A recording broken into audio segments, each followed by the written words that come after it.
Enjoy life in Miami. Apple TV analyst Kevin Egan on possible Kevin De Bruyne link with Lionel Messi and MLS, Kevin Sullivan's swagger and next-level Wilfried Nancy. Kevin Egan has been around since the early days. He is, by modern standards, a veteran of the MLS media landscape, having covered the league, in some form since the early 2010s. The current iteration is far different.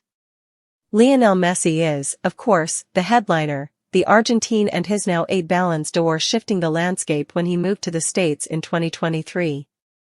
But Egan, who knows what it looks like to watch a veteran phone it in, says the Argentine is as fiery as ever. What I enjoy most about it is that he's such a competitor within the league, Egan tells Goal. A lot of big names have come here in the past, and, well, they've been past it, and it hasn't worked out. And there's been all the talk of the retirement league, and Messi have not been mentioned once in the same sentence.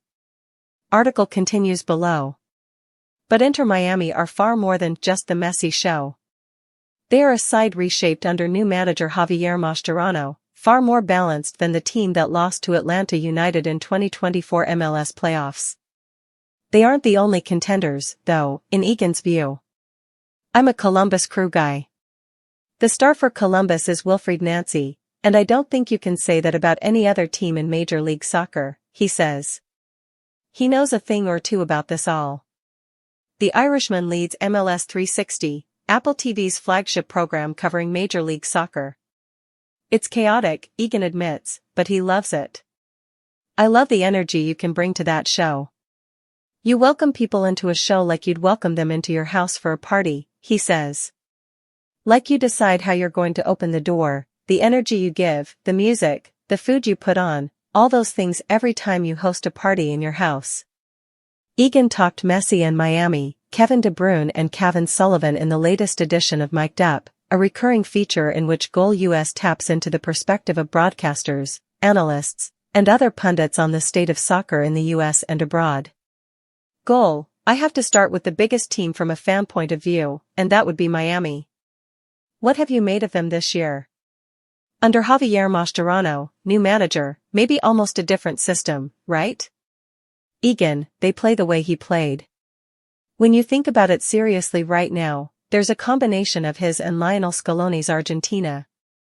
I see young players at the back like Noah Allen that are playing in the same way that Mascherano played. Noah Allen's only 5'9", and he's putting out fires everywhere. He's reading the game really well. He's tough in the challenge. And I think with Scaloni's Argentina, pieces were put around Messi to help him succeed, and I see that here with Inter Miami like Federico Redondo, Benja Cremaschi. Yannick Bright has been next level for this team. These are guys that are very similar, in a way, to the Leandro Paredes and the Rodrigo de Pauls at Argentina, in what they're doing for this team. So that's been fascinating to see Yannick Bright. I'd keep an eye on that name, because he's a draft pick. I'm going to make a bold prediction here that Yannick Bright, if he keeps going the way he's going with the eyeballs on Inter Miami, not only is he going to have a lot of European clubs after him, but I wouldn't be surprised if he started folks are pushing his way into the conversation around maybe an Italy call-up.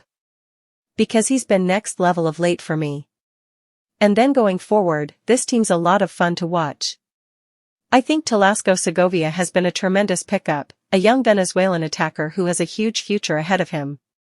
His first goal, he said to his friends on the day of his debut, he said, "I'm going to score tonight. I'm going to be assisted by Messi."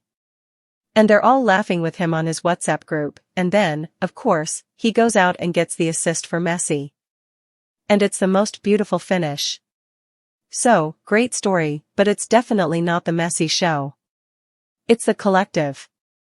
Goal, you say it's not just the Messi show. But you've covered him since pretty much day one. Can you even come close to summarizing his impact on the league? Egan, first of all, I think what I enjoy most about it is that he's such a competitor within the league. A lot of big names have come here in the past, and, well, they've been past it, and it hasn't worked out. And there's been all